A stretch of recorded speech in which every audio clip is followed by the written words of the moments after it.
So, do you guys want to introduce yourselves? Sure. Corey Massing here, drummer of Convey. And Luke Dennis, bass player for Convey. Thank you very much, guys, for joining me. How are you both doing today? Yeah, we're doing well. Doing all right. Halfway through my first cup of coffee, bit of a late start. So imagine you're better on with your day over there. Yeah, it's the start of the day for you guys, yet it's the end of the day for me. You're in the UK? I am indeed, yes. Cool. And whereabouts are you guys in the US? Los Angeles. Oh, very nice. About as far away as we can get from you, we'll still be in the continental US. Yes, definitely. And that's a point. That must be the furthest time zones as well that we could potentially be as well. Without going to Hawaii or Alaska, sure. Sure. That's. I'll have to try and get a band from Alaska or Hawaii. Oh, there we go. That's close enough. We'll take that. So I was reading through the notes that I got sent for you guys, and the one thing I wanted to start with was the fact that I picked up that your sound for the band demonstrated in Single Terror at the beginning of this podcast, that you're looking for the future of rock and you're looking to see where this sort of genre is heading. Do you want to explain that a little bit further and what you're doing with your sound? Well, I think a lot of it is, where I suppose like rock origins came from. A lot of people were listening to music before them, kind of like their combination of influences, as probably every musician is. And we have a good melting pot, I would say, of like influences. Like we all have certain bands that overlap that we really love, and then other ones that maybe we're not so crazy about, but the other person really draws a lot from them. And I think the combination is kind of maybe sort of reinventing the like active rock, like alternative, like kind of crossovers, where I think we're kind of at.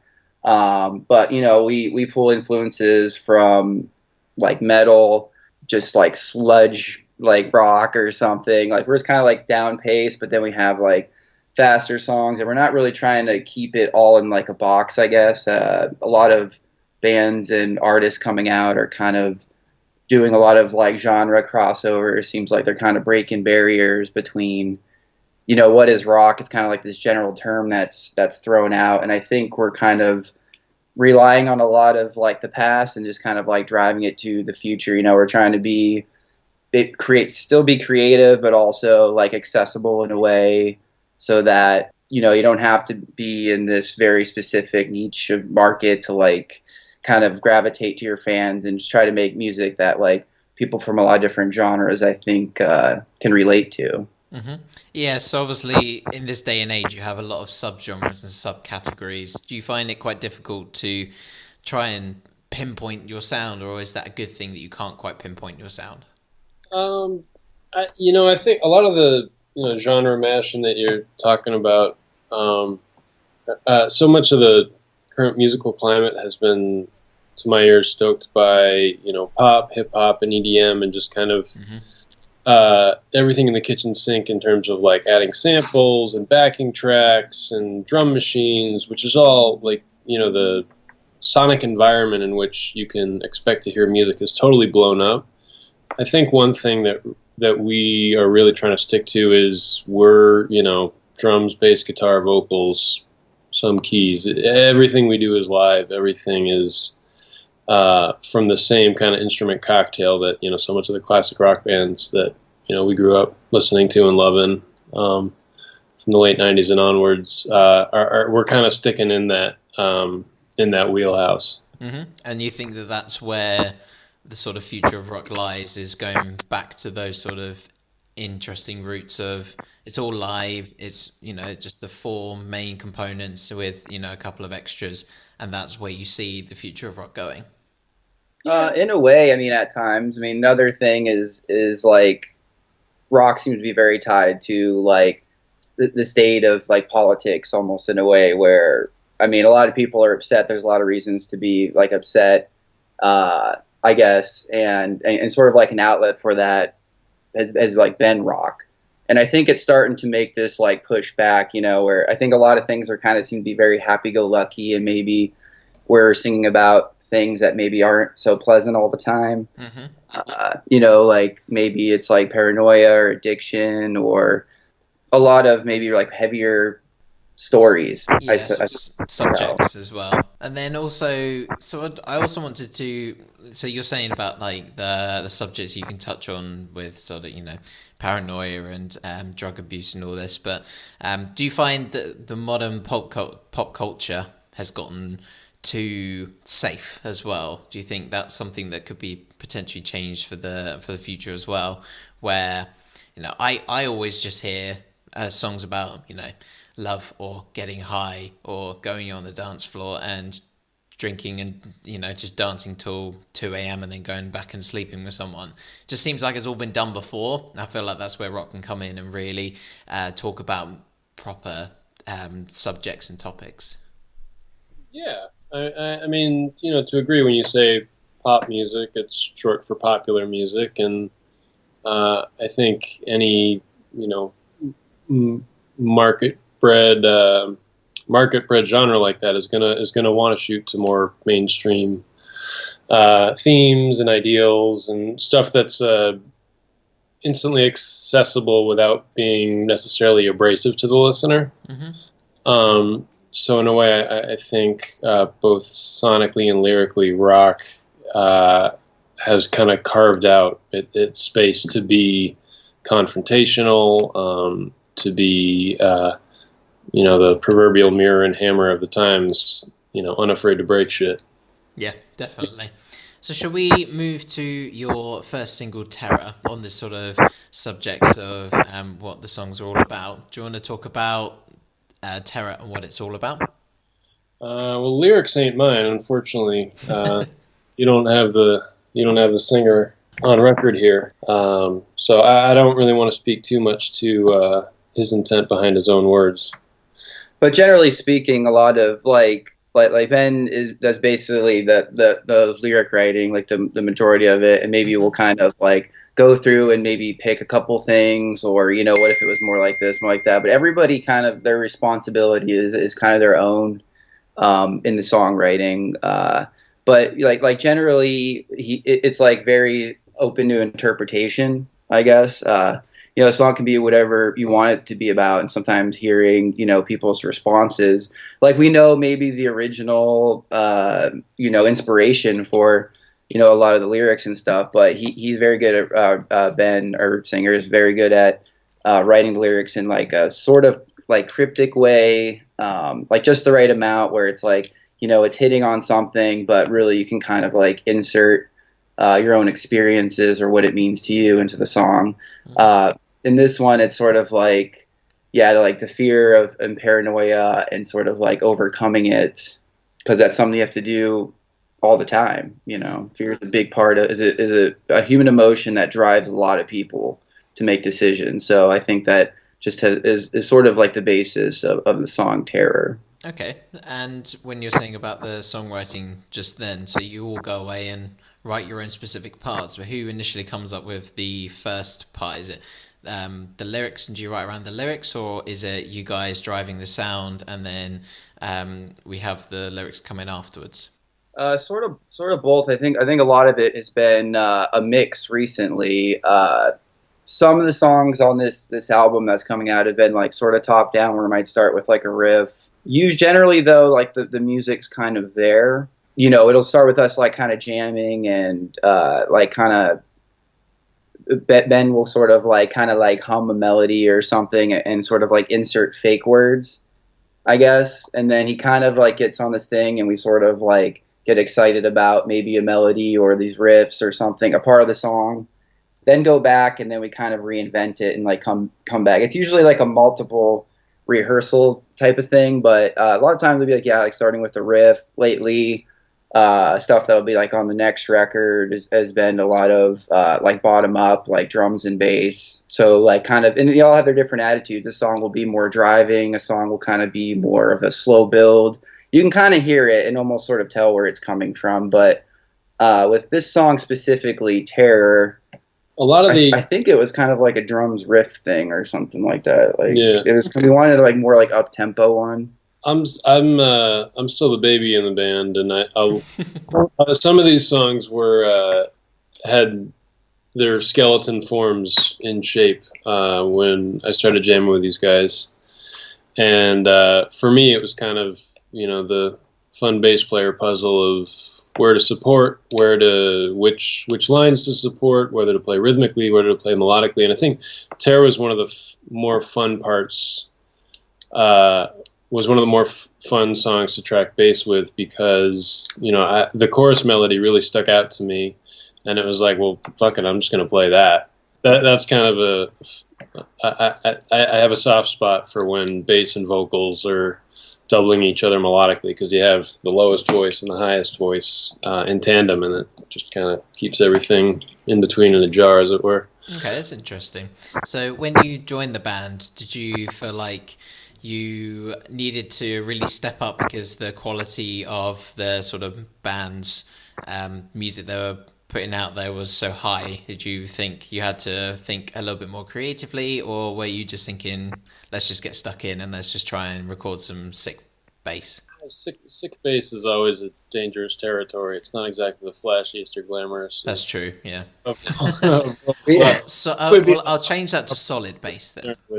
We do kind of have a tendency before we get into like recording and stuff to like sort of overplay, and it's a very subtractive process in a way, which you can kind of tell. Like, and the good thing about everybody kind of being responsible for your own parts and how it relates to like other bands and what they're doing is like you can almost tell how it like the rhythm and what they're doing. Like we're all listening, and it's like it like weaves in and out of each other, and like where there's rest or no one playing, maybe like it kind of gets a little more pick and choose and like.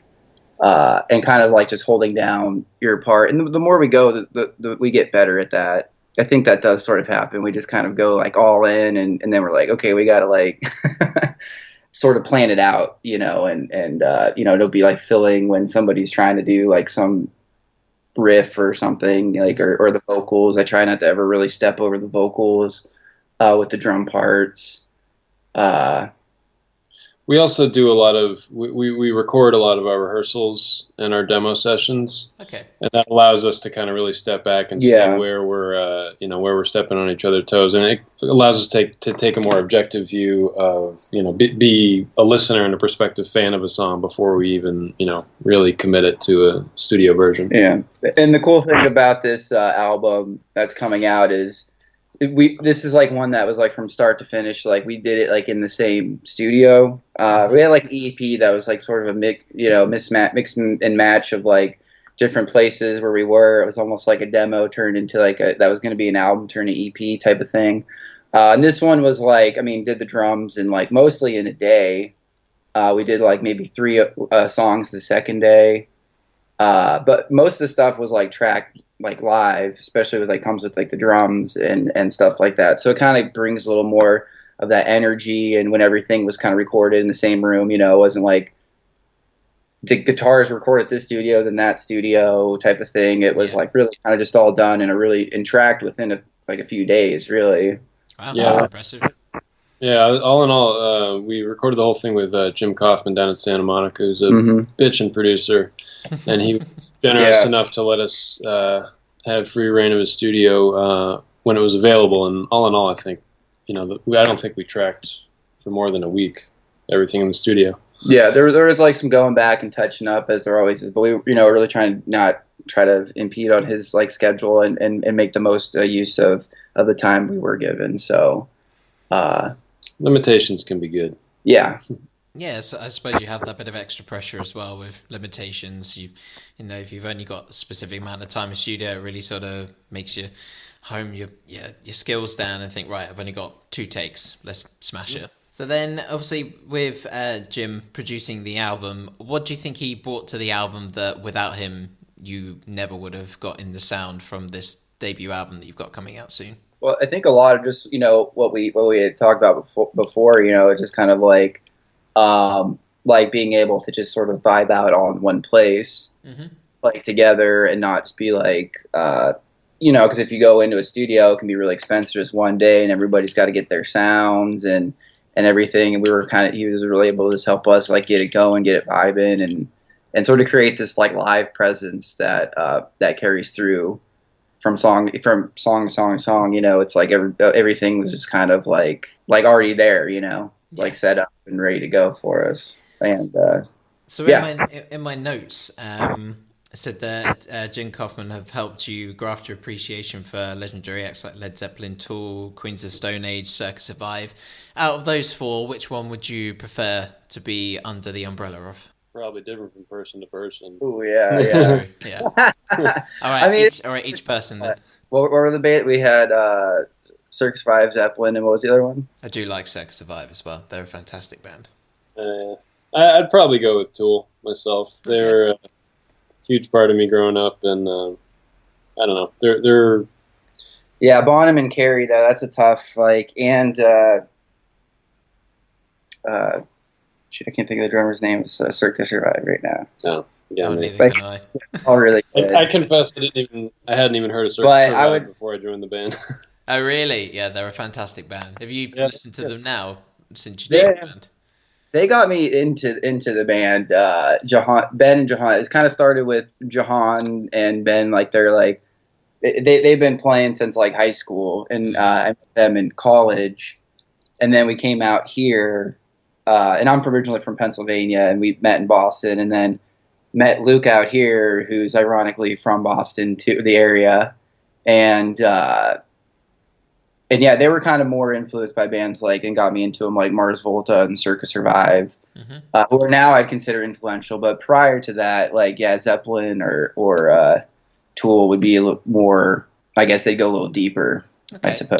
Interesting. So, with that sort of in mind, I see sort of Circa Survive as being quite a big influencer by the sounds of things. Is there anything that you find that you've emulated, not through wanting to sound like them, but just naturally have just grasped onto that really works for your band? So whether it be, the odd time signatures or the complicated melodies, or even just the sheer vocals that, Anthony Green possesses. Is there anything that you feel like in your band, since having such a big influence of Circa Survive, that you really taken onto your band?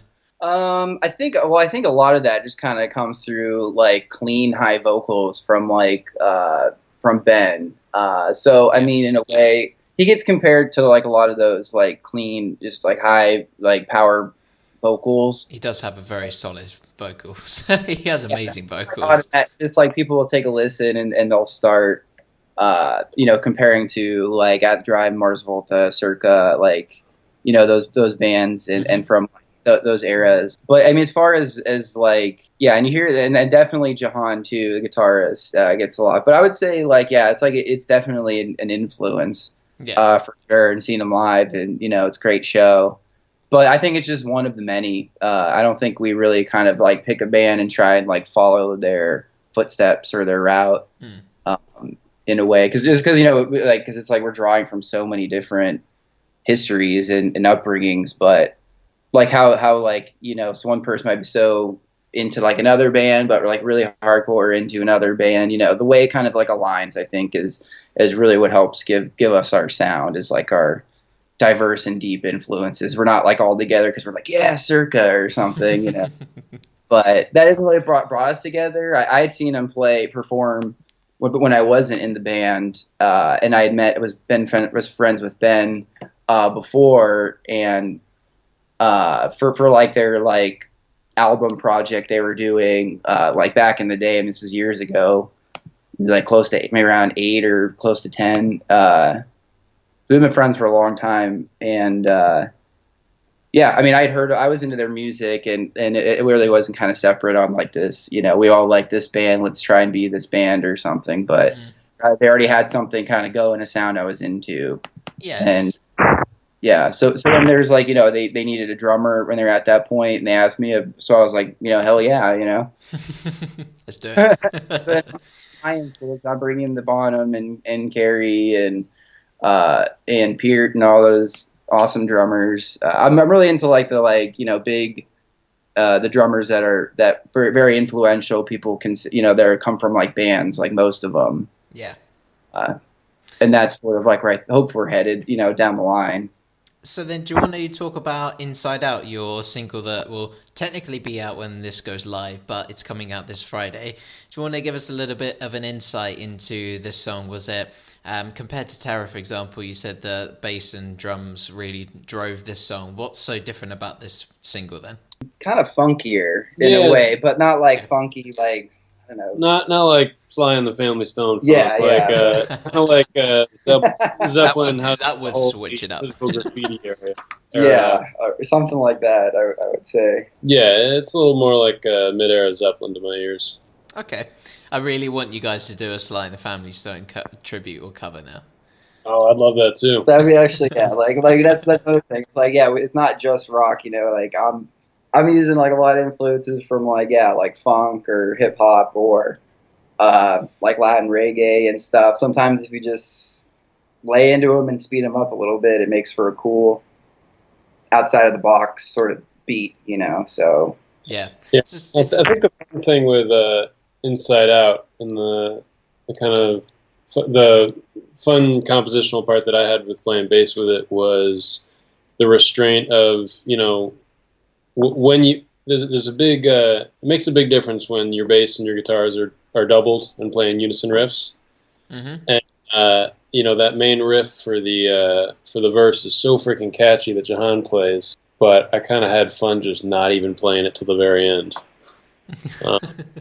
It's decidedly not much of a rock tune in that respect, whereas there's a lot of unisons going on with something like Terror. Okay, that's interesting. But then that means that it's, to me, when you mention that, it means that the album is quite diverse in the genres that you touch upon. Yeah, we like to think so. Yeah, great. So we're obviously the upcoming debut album, 2019, which is going to be called City of Skin and Bone. Very exciting for you both, I'm sure. Mm-hmm. Yeah. Absolutely. So was there a theme with this album that you guys stuck to, or was it fairly free-flowing? Whatever came into your guys' head in the band, are you just trying to work together and create a sound, or were you working towards some sort of loose theme? I wouldn't necessarily say there.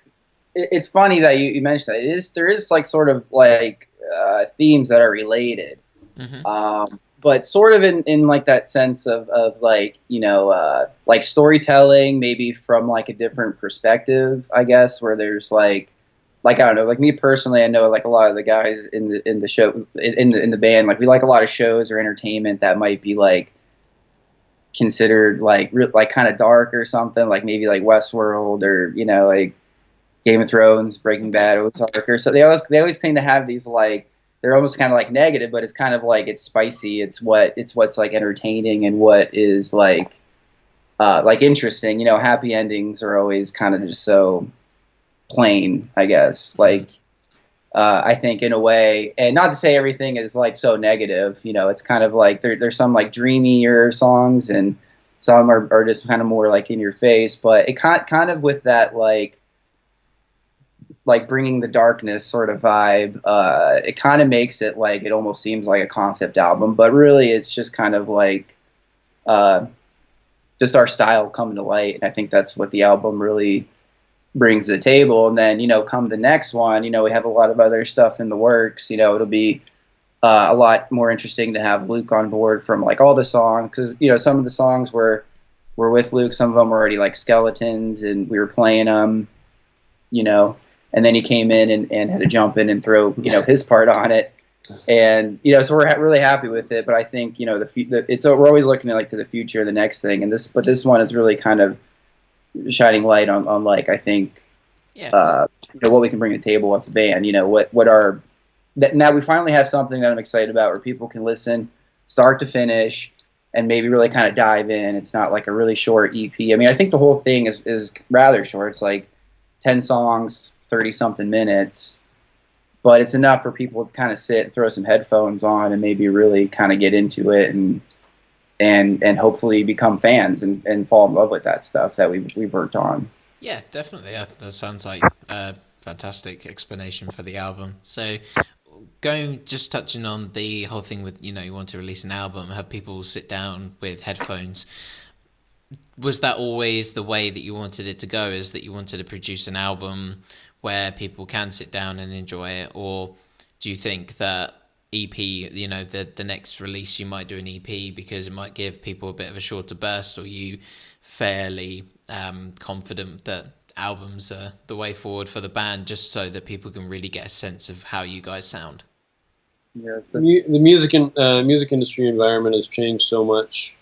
I'm sure everyone knows that. It does seem to favor more frequent, shorter form smaller releases, things, so that you can kind of give more of the spotlight on some of the, like, what, you know, might be considered a B-side on this. But it's really set up like for vinyl in a way, where there's like an A-side, and then there's like a definitive B-side where a song comes in, and it's like now it's kind of getting shaken up a bit. It's kind of getting a little more artsy in a way. I don't know. That's a terrible word for it, but you know, where it's kind of like we're kind of like, you know, it's kind of transitions from like rock and maybe something we're used to stuff that's maybe a little looser. Yeah. In the terms.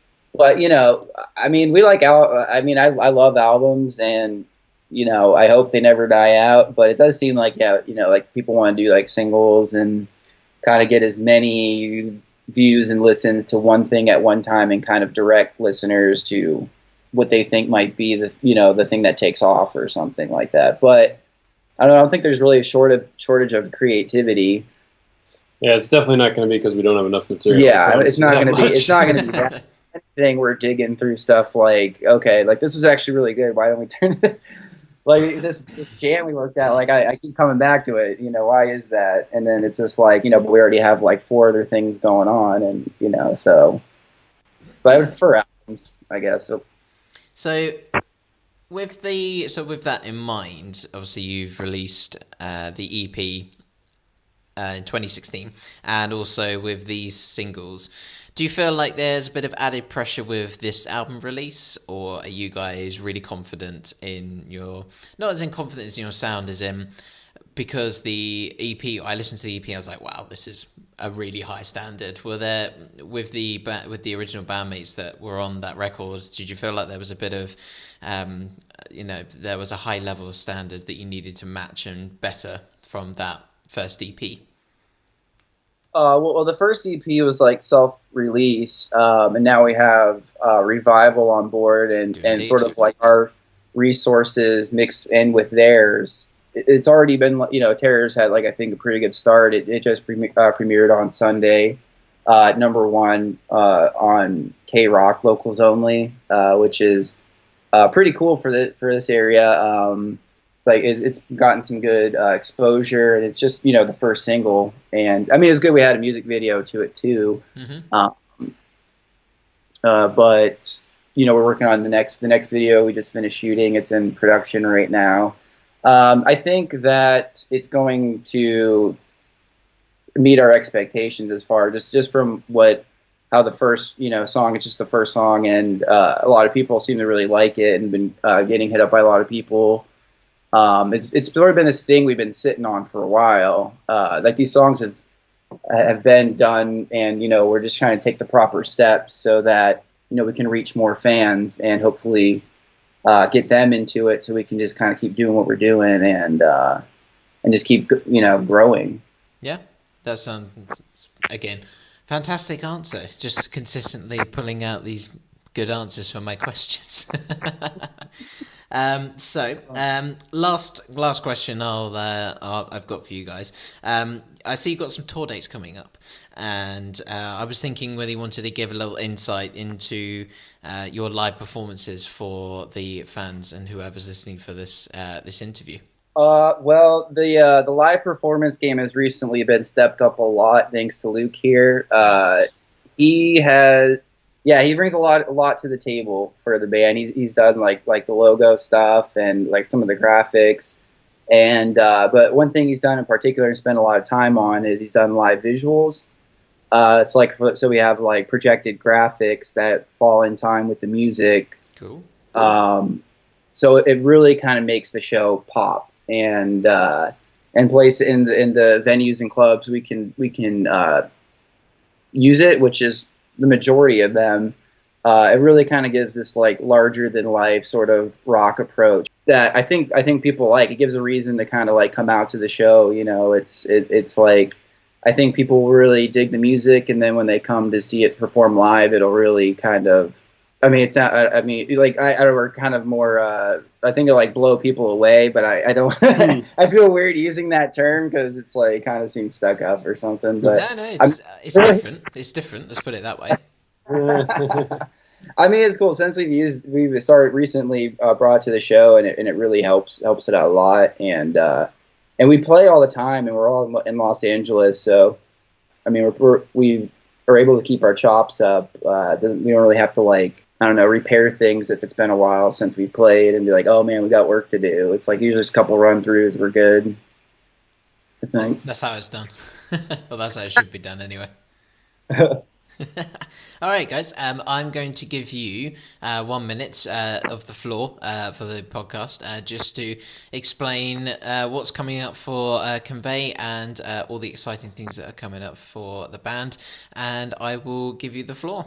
Awesome. Coming up right now, or when is this airing? Actually, this is airing on the Tuesday, so we are Thursday.